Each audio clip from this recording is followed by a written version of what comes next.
This is Business Anonymous. I started doing business since I was 18, full-time at least, but I've started doing business selling trading cards even when I was in school since I was 10 years old. I'm doing this solo podcast anonymously so that no one that I work with see this and that there's no conflict of interest. This is for business people and I'll share my philosophies, frameworks, thought processes, everything. The secret to having a sales team is having a brand. This is something that I've been trying to do for the last 2 years, trying to build a sales team, and I don't think I've been very successful. So, just sharing the stats. Right now, I have 2 sales reps, but I would say that even for this month, we got $0 in sales from them. And this month, it's not an exception. Meaning that on some months, they will get maybe one of them is someone that I've recently trained up. I started training her around 4 or 5 months ago, so she hasn't gotten her first sale yet, even. The second person, she has, I think, gotten 20 to 30 sales over her 18 months in the company, but she doesn't get a sale every month consistently, you know. And lead gen is an issue because, we have an outbound team that gets leads, and for web dev leads, which she takes, she gets around, I would say, 1 a day on average. So maybe if you exclude no-shows, around 15 meetings a month that she takes. I'm open about sharing these stats because I'm trying to document exactly how I can hopefully go from this starting point into a higher starting point. And 2 years is a long time, you know. So I was thinking about this, especially in December, and I was trying to figure out 2 years is a long time. I've learned a lot about sales training, about recruiting the right person. Recently, I also 2 months ago, I also cut out someone who was a quote freelance sales rep in our company, but I felt that he wasn't pulling his weight. I've learned a lot about training sales, writing scripts, SOPs, sales frameworks to share with other people, close, writing out stories that other people can tell, role play practice, and the latest thing I learned in sales training is game tape review. But I find that I still haven't been able to get the sort of outcome that I've been hoping for. And I feel like this is incredibly undeserved. I feel like I should be getting more given the amount of work I've really put in. When I look at other people's sales teams, I usually get these sort of 2 observations. So the first one is that I know someone who used to have a sales team of 5 to 7 people, I think. And right now they have 1 person. And he basically said to me that he doesn't believe in having a sales team. And even from more than a year ago, they started making content. They didn't tell me the exact answer or solution, I don't think, but this is what they seem to be doing in terms of behavior. The other person that I've met, they're kind of a government grant consultancy firm. I think they had around 12 to 15 people. And the company wouldn't provide leads for the sales reps. The sales reps would kind of be insurance agents finding their own leads and all of that. But I later found out that the sales reps in his company weren't doing too well. I think a lot of them were also fresh grads. So hard to say whether they are actual sales reps rather than interns or, people who aren't even profitable. So I'm not going to comment on that one. After thinking about this, I think that the issue in sales is that it takes so long because number one, people are unqualified. And number two, even if you do have people who are qualified, they don't trust you. There isn't a bridge of trust. And you having to teach them the sales frameworks, having childlike curiosity, finding out the client's pain point, pressing on the pain point, nodding your head up and down, and all of these small micro behaviors. All of these things are actually to build the bridge of trust, right? But what if you're able to, number one, get qualified inbound leads, and number two, what if you didn't have to build a bridge of trust? Because the problem is that if you hire someone, even if they have sales experience, it takes a tremendous amount of work and hours to actually train that person up. Not to mention, I actually have to shadow them on sales meetings and waste leads on them and let them fail. At the same time, shadowing someone on a sales meeting and giving them call review notes and speaking to them afterwards, doing role play practice, that is something that, in my opinion, isn't very scalable. Because this is something that probably very few people can do. The game tip reviews, the shadowing, like if the meeting goes wrong, you have to jump in to save the sales rep from the client. Like this is something that very few people can actually do, you know, that just like realistically. Not even trying to make it sound like what I'm doing is very special, but imagine for a second if you wanted to hire a sales manager or trainer, you have to find someone who has very good sales skills to begin with, and on top of that, they knew how to do game tape reviews, rotate practice, everything, and then you need to then make sure that the incentives are aligned, and then you need to make sure that you yourself as a business person are willing to like sacrifice 6 months of salary of both the new sales rep that you hired and the sales manager. And on top of that, there's nothing guaranteeing that the sales rep will be trained up to the level that you require them to be at, or the fact that the sales rep won't just leave 3 months later and join another company after you spend all of these resources improving his skill set. Obviously, skills is something that I've talked about before and I really value it. But from like a company perspective, it doesn't particularly benefit me to build up an employee's skill set if they're just going to leave, right? Like it's not an asset I can necessarily hold in my place.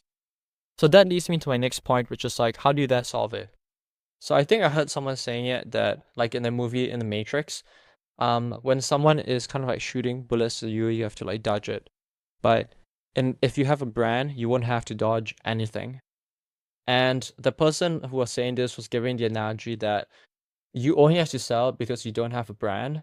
But once you have a brand, which is like having trust at scale, then you won't have to do any selling at all. Like, you know, like technically speaking, you might have to like still qualify the prospect, ask them questions, tell them your price point and all that kind of stuff. But you don't actually have to like quote really sell like the type of sales that you have to do if you don't have a brand. The next question is then, how do you actually build a brand? So from my analysis of this, because we need to find out what the input-output equation is. So from my analysis of it, I think that the inputs have to be content.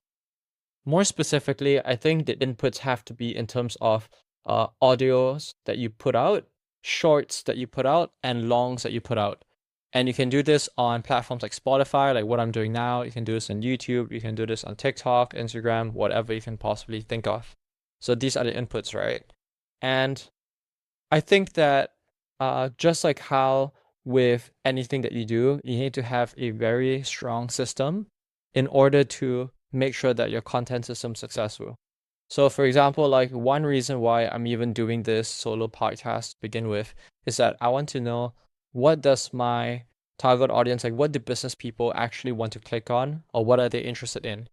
So with all of these topics that I talk about, these are all top of mind for me. I don't have a script. I'm just kind of like freestyling it, and this is just like what I think about in my free time. But what do other business people, not me, want to see? So I think that I need to have like a testing ground, for example, and I think that doing a solo podcast of one episode per day allows me to basically like put up a huge volume of audio content, and then also the ones that get the most number of listens, I know that those are the episodes I can then turn into long form videos. So that's like why I came up with the solo podcast idea in the first place. I know some people like to use Twitter or social media for that, but I think for me, I prefer to do a solo podcast episode, as a testing ground. So after that, the next question is, no one listens to this solo podcast. So even if you make a YouTube video, and right now, there are a couple of YouTube videos, like proper long form videos that I spend time on our YouTube page, how do you then get other people to watch your free content? Because if you just make content and your goal is to build a brand and trust at scale, but no one watches the content, it's almost as good as not putting out any content. So more specifically, I guess I should have rephrased it by the inputs in this equation is putting out content that people actually watch. So, quote, good content. So especially at the beginning, I'm right now facing two issues, which is number one, what does good content look like? Because I'm a content consumer, but I don't actually know, I haven't really like studied it in depth, even as a consumer. And number two is like, how can I promote my free content? So assuming that I know that good content has a checklist of stuff Like for example, number one, it needs to be authentic. Number two, you need to cut out off like the did pauses. Number three, you need to make sure that you have like visuals pop up every 2 seconds and those screenshots of visuals change. Like assuming that I have a long checklist of stuff of what quote good content looks like, I still need to advertise my good free content, which means like, for example, for this case of the podcast, right now I'm finding an editor and I haven't posted the first one yet. But the idea is that I'm basically going to get an editor to make one TikTok per short form, one short or one TikTok for every podcast episode that I put out. And assuming that I put out one podcast episode per day, this means that I will have one short created and published per day. If you're kind of like wondering what the short video is or what the idea is, it's kind of like how I've heard of Elon Musk doing this sort of thing within his company of his culture. And then I only have the audio clip of myself speaking, but then I will get an editor to kind of like find stock videos of Elon Musk and to kind of like overlay the audio on top of the visual. Of course, add cuts, make it interesting, add like subtle background noises as well, and like merely like make it good.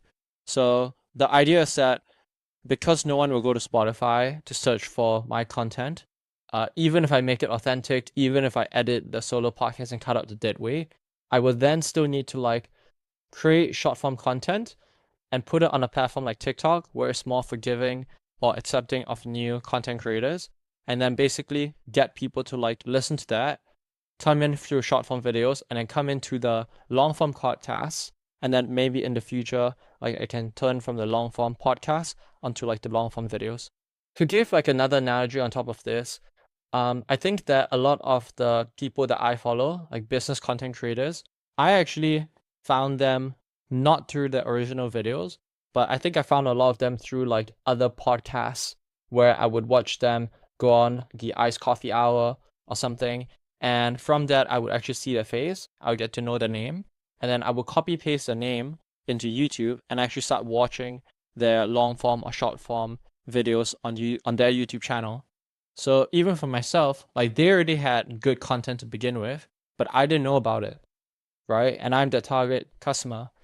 But basically, like from them going on other people's podcasts, they are making their free content known. So they're promoting their free content. I then go to their free content.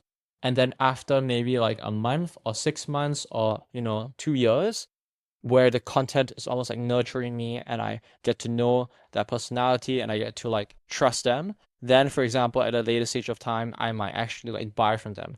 So I think that this is like, it sounds like an incredibly long like marketing or sales cycle, but I think that it does make sense and it is worth it because you can do it at scale. Like outreach and all the sales meetings is all one-on-one that I've been doing for at least the last 2 to 3 years, but I really do think that content is the next natural step or the next evolution, whereas like basically one to many.